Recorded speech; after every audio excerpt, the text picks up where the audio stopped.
Empty bus seats on routes that cost taxpayers millions of dollars. That is what a News 4 I-Team investigation found. Now, this all comes on the heels of Nashville voters rejecting that $5.4 billion transit plan. A lot of money there. The I-Team's Lindsey Bramson shows you the video that has some questioning if more transit is the answer. There's something Linda Henderson can't help but notice on her daily commute. There's usually less than 5 people on it. And a News 4 I-Team investigation found her situation isn't unique. Route after route with empty seats, all while taxpayers pay millions for these routes. There are many times when I was coming back from a play at TPAC, I'm the only one on the bus. Come along and see for yourself. We found this bus, which runs along West End Avenue, empty for more than 30 minutes. On the Grassmere-Edmondson route, it was empty for 19 minutes before someone finally got on. And that was during morning rush hour.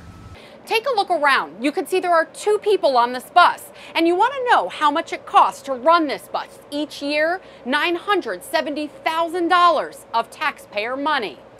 There are 7 routes MTA considers their lowest performing routes. In fact, the News 4 I-Team found the most expensive one is the University Connector, costing taxpayers $1.4 million.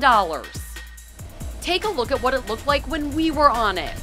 It's why Ray Keohane, who was against the transit plan and attended all the MTA meetings about it, calls it a waste of money. That's inexcusable when you consider the fact that they're so underutilized. What do you say to people who say it's a waste of taxpayer money? All I can say is that we are working to improve that and to make it more efficient. The Nashville MTA, now known as We Go Transit, is currently examining routes to see which routes may have too few riders. But then there's this problem. Take away the route and what happens to the riders? That is still a public service that we're providing. That's still a service that those people, they may only be the one or two people on that bus, but they rely on that bus.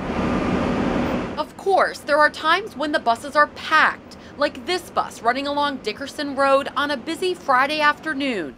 But when you see this, how can you convince a city that tax dollars need to fund more transit? This is like any public service. You invest a little for the people who are in greatest need.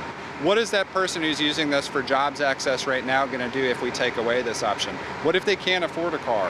No. Henderson knows there are often very few people on her bus. But without it, she'd be in trouble. I wouldn't have any way to go get groceries or anything unless I took a bus. Lindsey Bramson, News 4 I-Team.